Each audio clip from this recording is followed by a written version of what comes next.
बेटा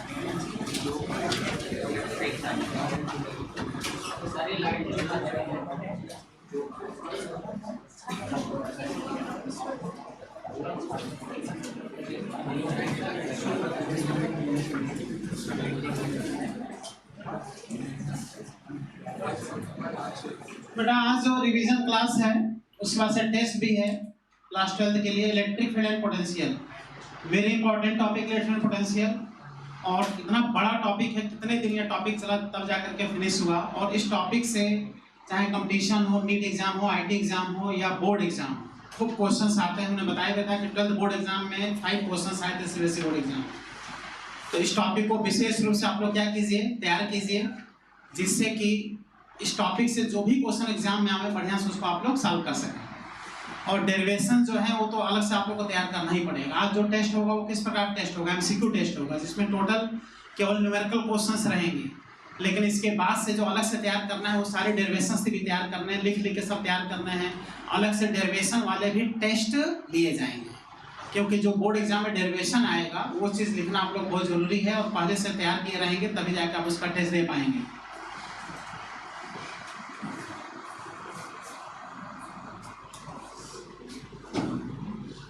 सबसे पहले बेटा इसमें आता है चार्ज का कॉन्सेप्ट। किसी भी बॉडी पे जो चार्ज होता है हमने बताया था कि क्वांटाइज्ड होता है।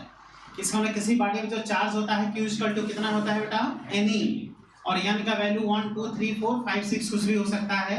तो इस हिसाब से किसी बॉडी पे जो चार्ज होता है वो या तो E होगा या तो E का इंटीग्रल मल्टीपल होगा, 2E 3E 4E 5E and 6E। इसके बीच का चार्ज पॉसिबल नहीं होता है। इसी को बोलता है कि किसी भी बॉडी में जो चार्ज होता है वो क्या होता है बेटा, क्वांटाइज्ड होता है। तो क्वांटाइज होता है मतलब ये नहीं कि E/2 या 3E/2 चार्ज हो जाएगा, ये चार्ज पॉसिबल नहीं होता। क्योंकि किसी भी बॉडी में जो चार्ज होता है इलेक्ट्रॉन के ट्रांसफर से चार्ज बनता है। तो किसी भी बॉडी में जो इलेक्ट्रॉन होगा, चार्ज होगा, तो अगर किसी बॉडी से चार्ज अगर निकलता है, इलेक्ट्रॉन निकलता है, तो उस बॉडी पे कौन सा चार्ज आएगा, पॉजिटिव। और किसी भी बॉडी, कोई बॉडी अगर इलेक्ट्रॉन को गेन करता है तो बॉडी पे कौन सा चार्ज आएगा, नेगेटिव। इसका मतलब बॉडी पे पॉजिटिव चार्ज भी हो सकता है या नेगेटिव चार्ज भी हो सकता है। और बॉडी पे जो चार्ज होगा वो इलेक्ट्रॉन के ट्रांसफर के द्वारा होगा। और Q = Ne फॉर्मूला चलता है। इस पर जबरदस्त क्वेश्चन हमने सॉल्व भी कराया था। और किसी भी बॉडी पे अगर 1 कूलम चार्ज का फॉर्मेशन करना है, देख रहे हो, अगर 1 कूलम चार्ज फॉर्मेशन करना है तो कितने इलेक्ट्रॉन रिस्पांसिबिलिटी होती है, 6.25 × 10⁻18 इलेक्ट्रॉन जब किसी बॉडी में से निकल जाते हैं तो बॉडी पर पॉजिटिव चार्ज, 1 कूलम का पॉजिटिव चार्ज आ जाता है। और कोई बॉडी अगर इतने इलेक्ट्रॉन को गेन कर ले तो उस बॉडी पे 1 कूलम का क्या होगा, नेगेटिव चार्ज आ जाएगा। इसलिए कहा जाता है कि coulomb is the very large unit of charge, hence it is also expressed in small unit, millicoulomb, microcoulomb, nanocoulomb और पिकोकूलम। अच्छा, सबसे ज्यादा कौन सा कूलम यूज होता है बताओ, माइक्रोकूलम सबसे ज्यादा यूज होता है। और 1 माइक्रोकूलम में कितने कूलम होता है, 10⁻⁻6 कूलम होता है। ओके, इसके बाद से इलेक्ट्रिक फील्ड का कितना अच्छा कॉन्सेप्ट है। इलेक्ट्रिक फील्ड कितने प्रकार के होते हैं बताइए आप लोग, यूनिफॉर्म इलेक्ट्रिक फील्ड और नॉन यूनिफॉर्म इलेक्ट्रिक फील्ड। बोलिए कौन कौन, यूनिफॉर्म इलेक्ट्रिक फील्ड और नॉन यूनिफॉर्म इलेक्ट्रिक फील्ड। अब किस प्रकार का क्वेश्चन बनता है uniform electric field, non uniform electric field में, इस प्रकार का इलेक्ट्रिक फील्ड जिसमें line of force equal distance हो, पैरेलल हो, इक्वल डिस्टेंस हो, यूनिफॉर्म इलेक्ट्रिक फील्ड होता है। यूनिफॉर्म इलेक्ट्रिक फील्ड में हर जगह इंटेंसिटी बेटा क्या होता है बताइए, सेम होता है, लेकिन पोटेंशियल क्या होगा, डिफरेंट होगा। पोटेंशियल का डिफरेंस ही रिस्पांसिबल होता है इलेक्ट्रिक फील्ड डेवलप करने के लिए। तो जहां भी बेटा इलेक्ट्रिक फील्ड होगा वहां निश्चित है कि पोटेंशियल का क्या होगा, डिफरेंस होगा। तो पोटेंशियल का डिफरेंस जब होगा तो इसमें कितना अच्छा कांसेप्ट है, ये पूछता है यूनिफॉर्म इलेक्ट्रिक फील्ड बना देगा और कहेगा बताइए A B C तीनों पॉइंट पे पोटेंशियल कहां कम होगा, कहां पर ज्यादा होगा। तो बताइए सबसे ज्यादा पोटेंशियल कहां पर होता है, A पर, उससे कम B पर, सबसे कम C पर। लेकिन इंटेंसिटी हर जगह क्या होगा, सेम, क्योंकि यूनिफॉर्म इलेक्ट्रिक फील्ड में इंटेंसिटी हर जगह सेम होता है लेकिन पोटेंशियल डिफरेंट होता है। और पोटेंशियल कैसे देखा जाता है, as well as we go in the direction of electric field then potential decreases. जैसे जैसे हम इंटेंसिटी के डायरेक्शन में आगे बढ़ते जाते हैं वैसे वैसे पोटेंशियल क्या होता जाता है, कम होता जाता है। चलो बताओ सब लोग, ए बी सी पर सबसे ज्यादा पोटेंशियल कहां पर होगा, ए पर, सबसे कम पोटेंशियल कहां पर होगा, सी पर। अच्छा ये बताओ अगर इलेक्ट्रिक फील्ड के परपेंडिकुलर चलो तो क्या होगा, इलेक्ट्रिक फील्ड के परपेंडिकुलर पोटेंशियल हर जगह क्या होता है, सेम होता है। इलेक्ट्रिक फील्ड के परपेंडिकुलर इक्विपोटेंशियल सरफेस मिलता है। इस पे बहुत अच्छे से क्वेश्चन डेवलप होते हैं। और अगर नॉन यूनिफॉर्म इलेक्ट्रिक फील्ड देखा जाए, देखिए नॉन यूनिफॉर्म इलेक्ट्रिक फील्ड, तो देखने से डायग्राम लग रहा है कि नॉन यूनिफॉर्म इलेक्ट्रिक फील्ड है। नॉन यूनिफॉर्म इलेक्ट्रिक फील्ड में हर जगह इंटेंसिटी क्या होता है बेटा, डिफरेंट होता है। तो कहाँ इंटेंसिटी ज्यादा होगा, जहाँ लाइन ऑफ फोर्स की डेंसिटी ज्यादा होगी। तो लाइन ऑफ फोर्स देखो यहाँ पर ज्यादा है, यहाँ पे लाइन ऑफ फोर्स पर यूनिट एरिया में कम है, यहाँ पे लाइन ऑफ फोर्स पर यूनिट एरिया में सबसे कम है। Therefore intensity at point A is more than intensity at point B is more than intensity at point C। तो यहाँ पर रिजल्ट इसका लिखा हुआ है, इंटेंसिटी A पर सबसे ज्यादा, B पर उससे कम, C पर सबसे कम। लेकिन पोटेंशियल का वही सीक्वेंस है जो यूनिफॉर्म इलेक्ट्रिक फील्ड में था।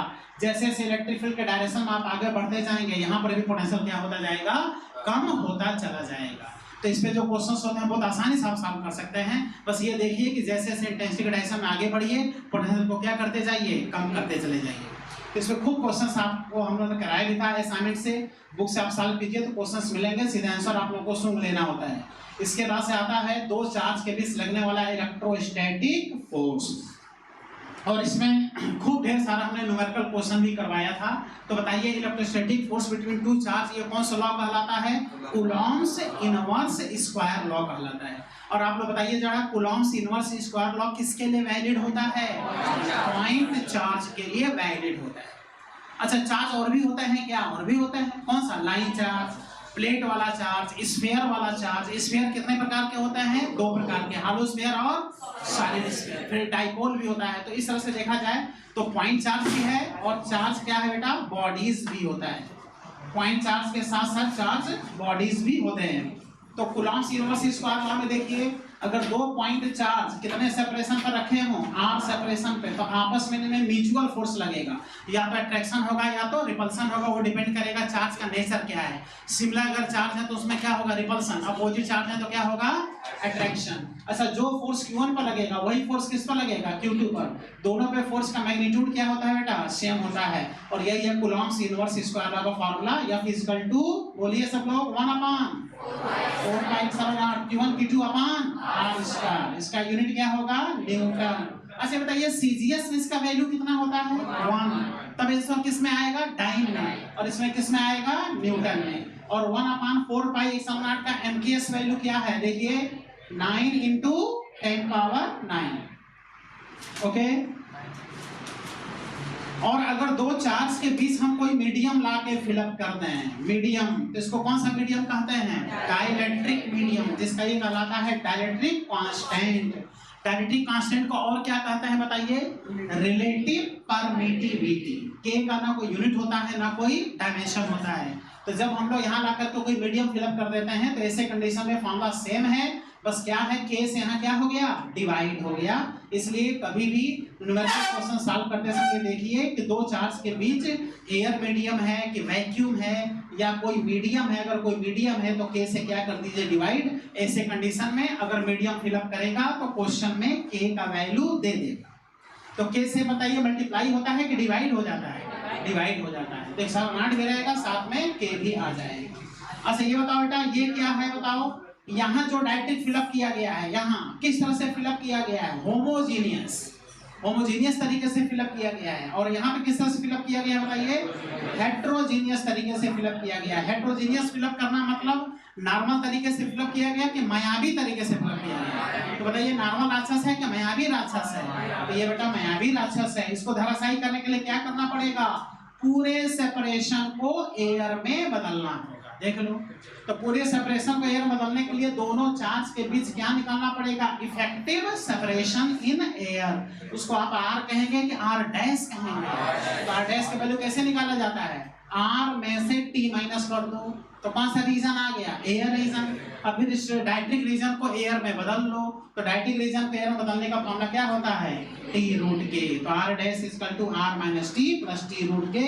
आप आर डैश फाइंड करके उसके बाद से क्या कीजिए, फोर्स फाइंड करते समय 1/4π into Q1 Q2 upon R dash का स्क्वायर करें। आर होगा कि आर डैश होगा, और आर डैश का वैल्यू होता है बेटा, पढ़ो सब लोग, R minus T plus T root K. अच्छा ये बताओ, अगर दोनों चार्ज के बीच दो डाइलेक्ट्रिक होता T1 और T2 थिकनेस, तब आर डैश कितना होता, तो R dash equal to R minus T1 minus T2 plus T1 root K1 plus T2 root K2। Okay, तो आपके बुक में इस पर भी एक दो क्वेश्चन मिल जाएंगे, आप उसको सॉल्व कर सकते हैं। वैसे बोर्ड एग्जाम में जनरली इस मामले को टच नहीं करता है, इसके पहले जो हमने कराया था मामला उस पर क्वेश्चन पूछता है। ठीक है, तो आप लोग आज टेस्ट देंगे तो इस पे क्लियर होगा। इसके बाद से फोर्स के बाद से बताइए क्या आता है, इंटेंसिटी आता है कि नहीं बताओ। तो इंटेंसिटी बताइए यहाँ किसके लिए देखना है, पॉइंट चार्ज की इंटेंसिटी। एक प्रकार का होता है कि दो प्रकार से होता है, एक पॉजिटिव चार्ज की इंटेंसिटी और एक नेगेटिव चार्ज की इंटेंसिटी। जिस पॉइंट पे इंटेंसिटी देखा जाता है वहां पे किसका एजम्पशन किया जाता है बताओ बेटा, +1 कूलम चार्ज का एजम्पशन किया जाता है। तो देखो जिस पॉइंट पे इंटेंसिटी हम लोग को देखना है वहां +1 कूलम का चार्ज का एजम्पशन किए, तो पॉजिटिव चार्ज के द्वारा इस पर क्या होगा, रिपल्सन। नेगेटिव चार्ज के द्वारा क्या होगा, अट्रैक्शन। इसलिए पॉजिटिव चार्ज की इंटेंसिटी क्या होता है, अवे, और नेगेटिव चार्ज की इंटेंसिटी हमेशा क्या होता है, टुवर्ड्स। अच्छा अब बताओ, अगर इंटेंसिटी का फार्मूला आपको देखना हो तो इंटेंसिटी का फार्मूला अगर आपको याद रखना हो तो फोर्स के फार्मूले को याद रखिए और फोर्स के फार्मूले में से क्या हटा दीजिए, एक क्यू हटा दीजिए। एक क्यू हटा देने पर किसका फार्मूला बन जाता है, इंटेंसिटी का। तो फोर्स पर unit charge is known as intensity. तो बोलो बेटा इंटेंसिटी का फार्मूला 1/4πr/r²। इसका यूनिट क्या होगा बताओ, न्यूटन पर कूलम या वोल्ट पर मीटर। और पॉइंट चार्ज की इंटेंसिटी r² के क्या है, डायरेक्टली के इनवर्सली। तो जब इनवर्सली होता है तो E और R के बीच जो ग्राफ होगा वो कैसा ग्राफ होगा बेटा, रेक्टेंगुलर हाइपरबोला। देखो ग्राफ होगा रेक्टेंगुलर हाइपरबोला। इसके बाद से आता है electrostatic potential due two point charge. तो ये देखो एक सीरीज चलता है, पहले फोर्स होगा, फिर इंटेंसिटी, उसके बाद से पोटेंशियल, देन पोटेंशियल एनर्जी। अब फार्मूले में बस थोड़ा थोड़ा अंतर होगा। फोर्स के फार्मूले में से क्यू हटा दो तो किसका फार्मूला बन जाएगा, इंटेंसिटी का। इंटेंसिटी के फार्मूले में से एक आर हटा दो तो किसका फार्मूला बन जाएगा, पोटेंशियल। फोर्स वाले फार्मूले में से r² को r बना दो तो किसका फार्मूला बन जाएगा, पोटेंशियल एनर्जी का। तो इस तरह से चारों फार्मूले लगभग एक ही जैसे होते हैं, थोड़ा थोड़ा अंतर होता है। चारों फार्मूलों में किस प्रकार का अंतर होता है, नुक्ता का हेर फेर केवल होता है। तो बताइए बेटा पोटेंशियल भी कितने प्रकार से होगा, बताइए, दो प्रकार का, पॉजिटिव चार्ज की पोटेंशियल और नेगेटिव चार्ज का पोटेंशियल। तो देखो बेटा पॉजिटिव चार्ज का पोटेंशियल पॉजिटिव होगा, नेगेटिव चार्ज का पोटेंशियल क्या होगा, नेगेटिव होगा। ये विशेष ध्यान देना चाहिए क्वेश्चन सॉल्विंग में कि जब आप पोटेंशियल निकालिए तो पॉजिटिव चार्ज का पोटेंशियल पॉजिटिव रखिए, नेगेटिव चार्ज का पोटेंशियल नेगेटिव रखिए। तो बताइए फार्मूला इसका 1/4π/Q/r, यानी फोर्स वाले फार्मूले में से Q भी हट गया और एक R भी हट गया। और इसका यूनिट क्या होता है, वोल्ट। और नेगेटिव चार्ज का पोटेंशियल देखो नेगेटिव है। इसके बाद आता है बेटा potential energy between two charge. ये देखो तीन फार्मूले इसके होते हैं पोटेंशियल एनर्जी के। अगर पॉजिटिव चार्ज है तो इसकी पोटेंशियल पॉजिटिव होगी, नेगेटिव चार्ज है तो इसकी पोटेंशियल पॉजिटिव होगा, प्लस माइनस चार्ज है तो इसकी पोटेंशियल एनर्जी नेगेटिव होगा। यानी दो चार्ज में जब रिपल्सन होता है तो पोटेंशियल एनर्जी पॉजिटिव, दो चार्ज में जब अट्रैक्शन होता है तो पोटेंशियल एनर्जी नेगेटिव। इसलिए जब भी आपको पोटेंशियल एनर्जी का क्वेश्चन करना हो तो प्लस माइनस का यहाँ पर भी विशेष ध्यान आप लोगों को देना चाहिए। तो बताओ बेटा पोटेंशियल एनर्जी का फार्मूला 1/4π/Q1Q2/R। देखिए ये फार्मूला है। अच्छा अब इसमें थ्योरेटिकल क्वेश्चन बहुत जबरदस्त बनते हैं। थोड़ा हमें क्वेश्चन पूछना, आप लोग बताइए कि अगर दो प्रोटॉन हैं तो किसी सेपरेशन पर रखे गए हैं तो उनमें अट्रैक्शन होगा कि रिपल्सन, रिपल्सन होगा। रिपल्सन अट्रैक्शन ही रिस्पांसिबल है पोटेंशियल एनर्जी को डेवलप करने के लिए। जहां भी अट्रैक्शन या रिपल्सन होगा वहां निश्चित है क्या बनेगा, पोटेंशियल एनर्जी डेवलप वहां पर होगा। तो दो प्रोटॉन के बीच का सेपरेशन कम कर दो तो पोटेंशियल एनर्जी बढ़ेगी कि घटेगी, बढ़ जाएगी। दो इलेक्ट्रॉन के बीच के सेपरेशन को कम कर दो तो पोटेंशियल एनर्जी क्या हो जाएगी, बढ़ जाएगी। और प्रोटॉन इलेक्ट्रॉन के बीच की दूरी को कम कर दो तब पोटेंशियल एनर्जी कम हो जाएगी। और दो चार्ज के बीच की सेपरेशन को कम कर दो तब, नहीं दो चार्ज के बीच, तो हम दो चार्ज की बात कर रहे हैं, हम क्लियर नहीं बता रहे हैं कि वो प्लस है कि माइनस है। तब इसका आंसर होगा potential energy may increase may decrease depend upon the nature of the charge. ये खुद का क्वेश्चन है, थ्योरेटिकल क्वेश्चन है। ओके इसके बाद से कितना अच्छा कंसेप्ट आता है E और V में रिलेशन। देखो E और V में रिलेशन, दो प्लेट है, एक पॉजिटिव पोटेंशियल और एक नेगेटिव पोटेंशियल। अच्छा एक पॉजिटिव पोटेंशियल कौन सा पोटेंशियल कहलाता है, हायर। ये क्या कहलाता है, लोअर। तो इंटेंसिटी का डायरेक्शन किधर से किधर होता है, हायर पोटेंशियल से लोअर पोटेंशियल की तरफ होता है, तो पोटेंशियल डिफरेंस कितना है V, और दोनों प्लेट के बीच सेपरेशन कितना है D। तो देखो कितना सिंपल सा फॉर्मूला होता है, E equal to E upon D, इसका यूनिट होता है वोल्ट पर मीटर। और इसी से रिलेटेड होता है बेटा पोटेंशियल ग्रेडियंट। ये तो सबसे इंपॉर्टेंट कहानी है पोटेंशियल ग्रेडियंट का कॉन्सेप्ट। पोटेंशियल ग्रेडियंट में जैसे कोई चार्ज रखा है तो उससे जैसे जैसे आप आगे बढ़ते जाते हो उससे पोटेंशियल क्या होता जाता है, कम होता जाता है। तो change in potential with per unit distance is known as potential gradient. यानी पर यूनिट डिस्टेंस के साथ पोटेंशियल किस तरह से चेंज हो रहा है उसी को क्या बोलते हो आप, पोटेंशियल ग्रेडियंट कहते हो। और पोटेंशियल ग्रेडियंट का यूनिट क्या होता है बताओ, वोल्ट पर मीटर। अच्छा बताइए पोटेंशियल ग्रेडियंट स्केलर क्वांटिटी है कि वेक्टर क्वांटिटी है?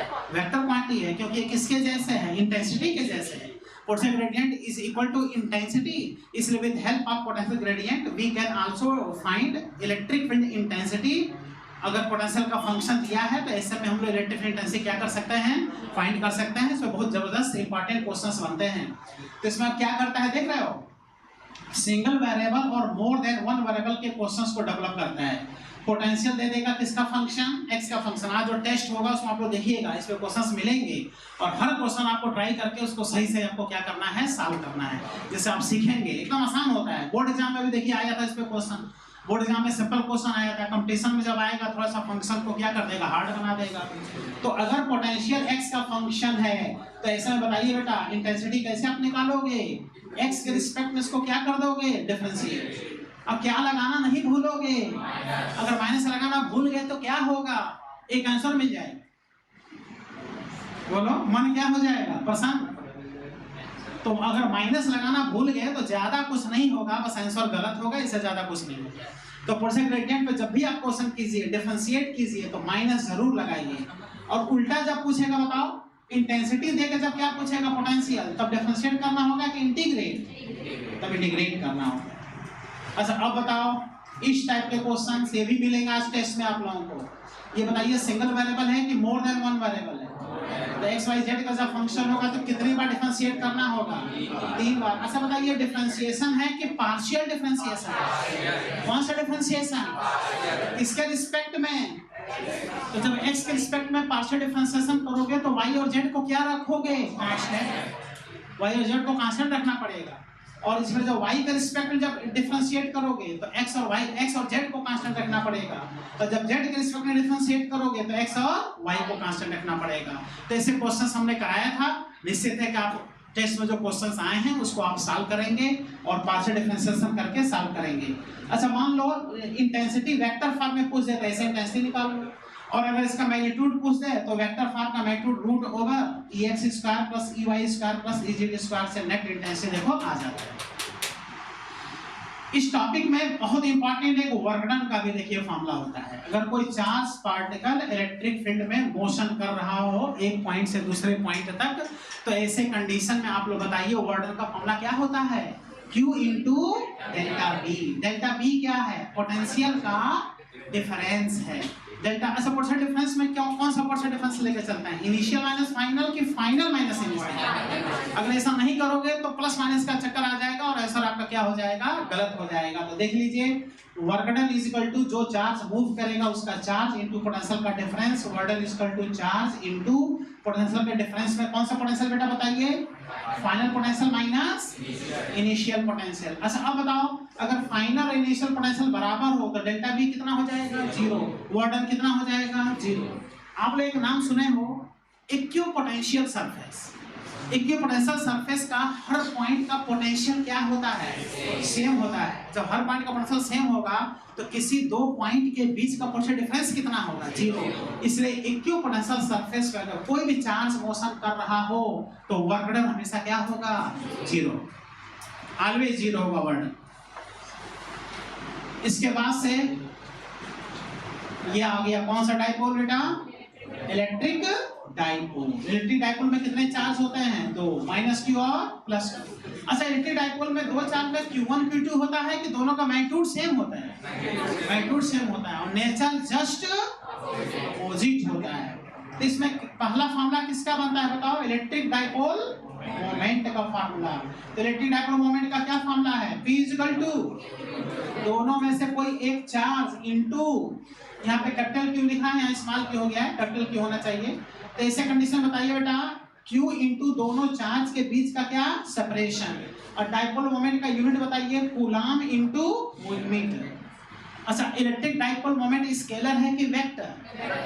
वेक्टर क्वांटिटी है। डायरेक्शन किधर से किधर होता है?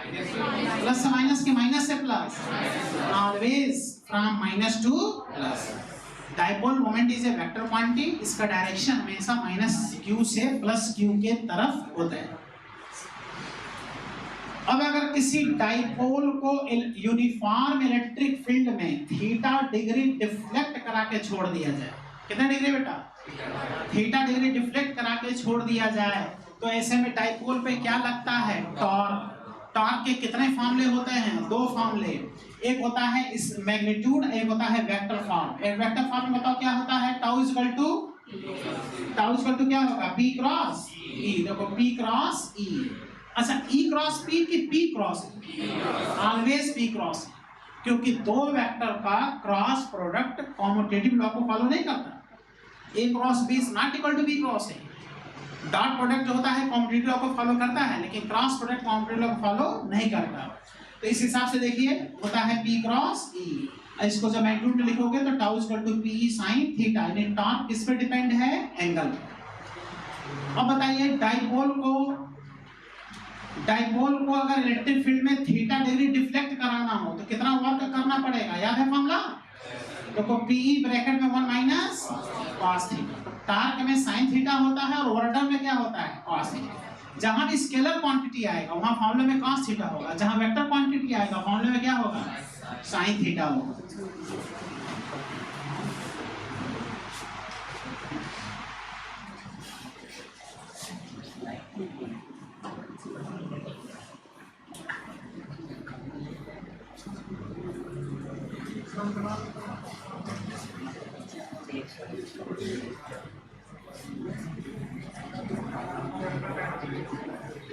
बड़ा टॉपिक है और वेरी इंपॉर्टेंट टॉपिक। ये देखिए डाइपोल की कौन सी एनर्जी?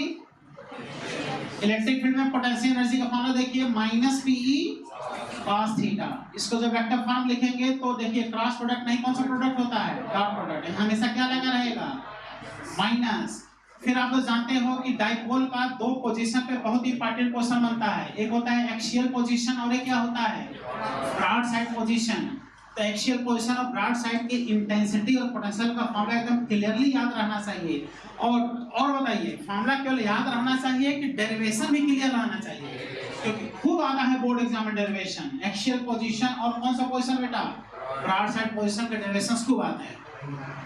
तो विशेष रूप से एक्सियल पोजीशन ब्रॉड साइड के पोजीशन के इंटेंसिटी और पोटेंशियल का फॉर्मूला आप लोग डिराइव कर सीख लीजिएगा, तो सब डेरिवेशन हम करा चुके हैं। तो देखिए बेटा डायग्राम में ये डाइपोल का ये कौन सा पोजीशन है? एक्सियल। इधर भी एक्सियल पोजीशन होगा, इधर भी एक्सियल पोजीशन होगा। कितने डिस्टेंस पे इंटेंसिटी देखा जाता है? r डिस्टेंस पर। और ये जो फॉर्मूला लिखा गया है बताइए किसी भी प्रकार के डाइपोल का फॉर्मूला है कि शॉर्ट डाइपोल है? याद आ रहा है? डाइपोल हमने बताया था, डाइपोल शॉर्ट डाइपोल का फॉर्मूला यह है। शॉर्ट डाइपोल को और क्या कहते हैं? नन्हे मुन्ना डाइपोल। तो जितने फॉर्मूले हैं सब नन्हे मुन्ने डाइपोल के हैं, उसी पे न्यूमेरिकल क्वेश्चंस होता है। तो बताइए फॉर्मूला 1/2p/r³। देखो यहाँ r³ हो जाता है, देखिए। पोटेंशियल का बताओ 1/4π/p/r।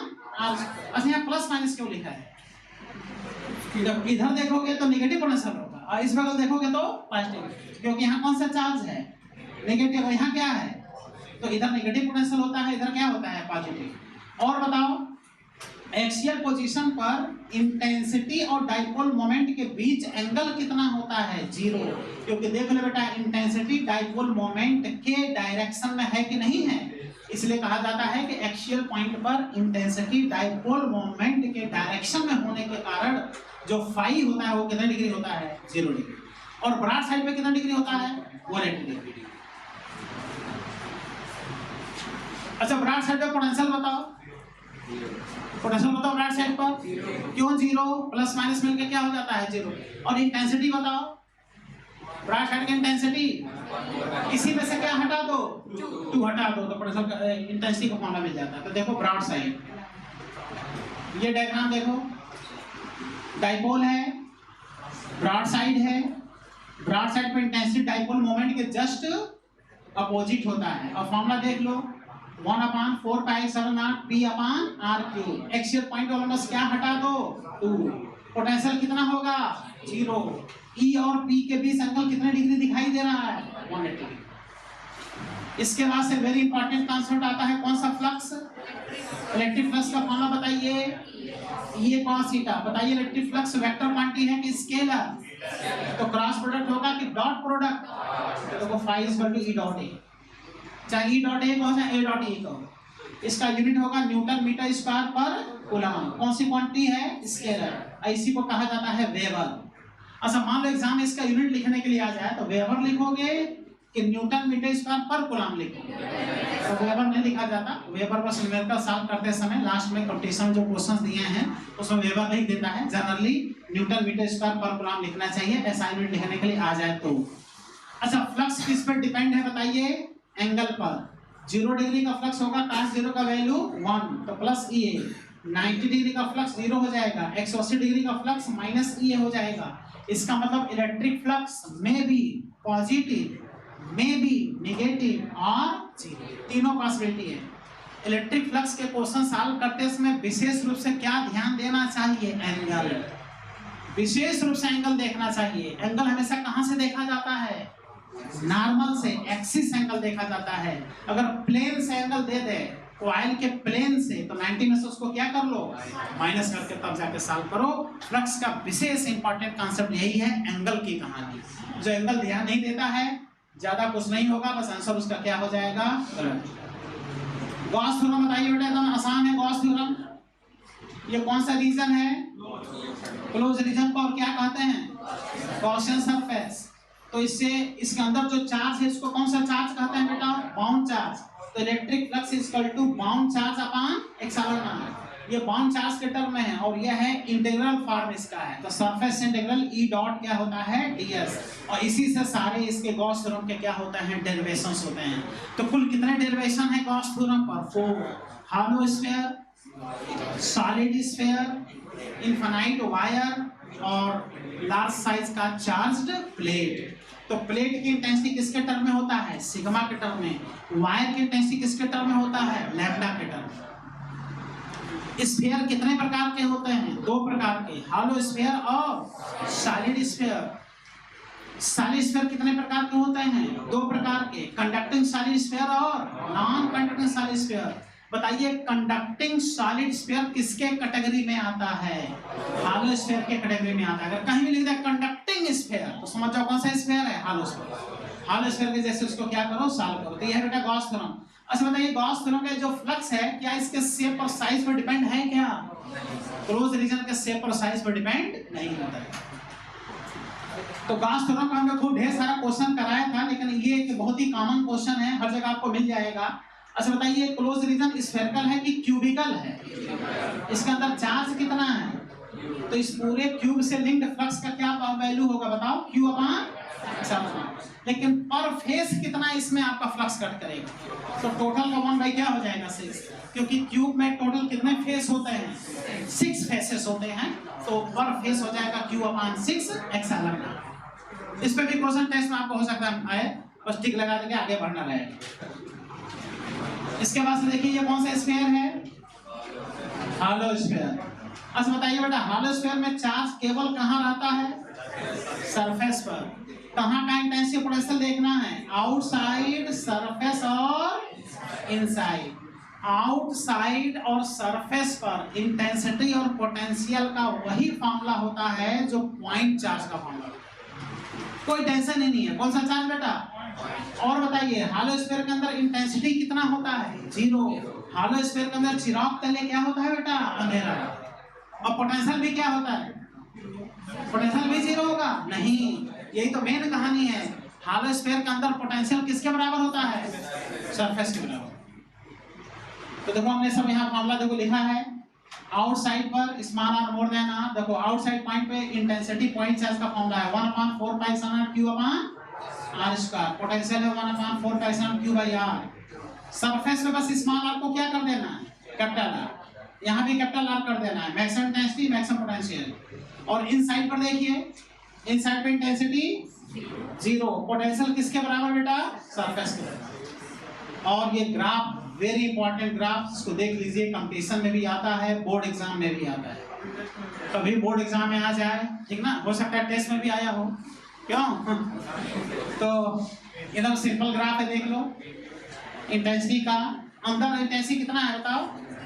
0। कहाँ पर मैक्सिमम है? सरफेस वाला। बाहर क्या है? Rectangular hyperbola inversely. कहाँ जाके 0 हो जाएगा? इनफाइनाइट। तो ये ग्राफ है। अब पोटेंशियल का ग्राफ तो कितना इंपॉर्टेंट, ये ग्राफ है पोटेंशियल का, देख लो। सेंटर से लेके सरफेस तक पोटेंशियल क्या बना हुआ है? कांस्टेंट। अब बाहर क्या है बताओ? Rectangular hyperbola. कहाँ जाके 0 हो जाएगा? इनफिनिटी पे। तो यहाँ पोटेंशियल 0 नहीं होता, विशेष ध्यान दीजिए आप लोग, यहाँ पोटेंशियल 0 नहीं होता। सरफेस से लेके सेंटर तक क्या बना रहता है? कांस्टेंट। अच्छा, हॉलो स्फीयर को क्या क्या कहते हैं आप बताओ? कंडक्टिंग हॉलो स्फीयर कह लो, नॉन कंडक्टिंग हॉलो स्फीयर कह लो, या कंडक्टिंग सॉलिड स्फीयर भी कहो, मेटालिक सॉलिड स्फीयर कहो। तो कहीं भी अगर लिख दे कंडक्टिंग स्फीयर, कोई कंफ्यूजन नहीं होना चाहिए, because conducting sphere always behaves as hollow sphere. अब बात करते हैं कौन से स्फीयर बेटा? अच्छा, सॉलिड स्फीयर में चार्ज कहां पर होता है? बोलो। सॉलिड स्फीयर में चार्ज पूरे वॉल्यूम में एक समान से डिस्ट्रीब्यूट रहता है। अच्छा बताओ, यहाँ का आउटसाइड का फॉर्मूला देखो, 1/4 पाई sin q का r square. Potential 1/4 pi sin q by r किसके बराबर है? हॉलो स्फीयर के। जो फॉर्मूला हॉलो स्फीयर का वही फॉर्मूला सॉलिड स्फीयर का। सरफेस पे स्मॉल r को क्या कर देना है? Capital R। पोटेंशियल में स्मॉल r को कर देना है कैपिटल R। और इनसाइड पॉइंट का जरा ध्यान से देखो सब लोग, यही नहीं याद रहता है किसी स्टूडेंट को। बोलो सब लोग, इनसाइड पॉइंट का क्या 0 है यहाँ पर? इनसाइड पॉइंट पे देखो, यहाँ क्या आएगा?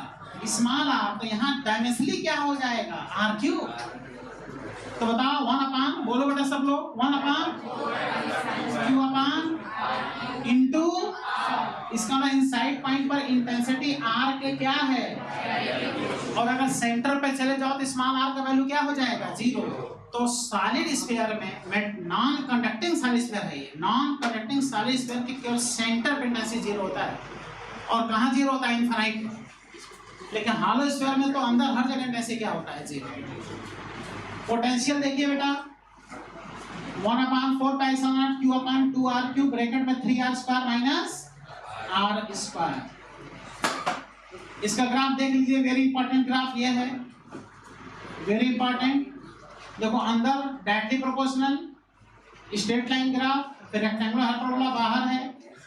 यहाँ देखिए, अच्छा बताइए, solid non conducting solid sphere में पोटेंशियल सबसे ज्यादा कहाँ होता है? देखो सेंटर, सरफेस का कितने टाइम्स? याद आ रहा से बताए थे, सेंटर पे पोटेंशियल सरफेस के पोटेंशियल का 3/2 टाइम्स होता है। 3/2 टाइम्स होता है मतलब 1.5 टाइम्स होता है। यानी नॉन कंडक्टिंग सॉलिड स्फीयर में पोटेंशियल सबसे ज्यादा कहाँ होता है? सेंटर। सरफेस का कितने टाइम्स? 3/2 टाइम्स। इसके बाद से चार्ज वायर है। अच्छा, इन सब के डेरिवेशंस किस थ्योरम से होते हैं? गॉस थ्योरम से। हमने सारा डेरिवेशन कराया है, नोट्स के हेल्प से सारे डेरिवेशन आपको क्या कर लेने हैं? तैयार। क्योंकि बोर्ड एग्जाम में चारों डेरिवेशन में से फिक्स एक डेरिवेशन निश्चित है आना है, और विद हेल्प ऑफ नोट्स जो कॉपी में आपको लिखवाया गया है उसके हेल्प से सभी डेरिवेशंस आपको क्या कर लेने हैं? तैयार कर लेने हैं। तो वायर, अच्छा बताइए, फाइनाइट लेंथ का वायर होता है कि इनफाइनाइट लेंथ? बोलिए बेटा, लैम्डा क्या है? Linear charge density, charge per unit length. तो ये हो गया लैम्डा। और r डिस्टेंस में इंटेंसिटी का फॉर्मूला देख लीजिए, 1/4 pi epsilon 2 lambda by r E = λ/2 pi epsilon r। तो सीबीएसई बोर्ड एग्जाम 2023 में इसी फॉर्मूले का क्या किया था? डेरिवेशन आया था, उसे 2 न्यूमेरिकल भी क्या कर दिया था? अटैच कर दिया था। क्लास में, रेगुलर क्लास में सब सॉल्व करा चुके हैं। तो बताइए बेटा, वायर की इंटेंसिटी r के क्या है? इनवर्सली। r की इनवर्सली है, यानी रेक्टेंगुलर हाइपरबोला E और r के बीच ग्राफ बनेगा। इसके बाद आता है बेटा चार्ज प्लेट। अच्छा, प्लेट की इंटेंसिटी लैम्डा पर डिपेंड करेगा कि सिग्मा पर? बोलो बेटा, सिग्मा क्या है? Surface charge density, charge per unit area होता है सिग्मा।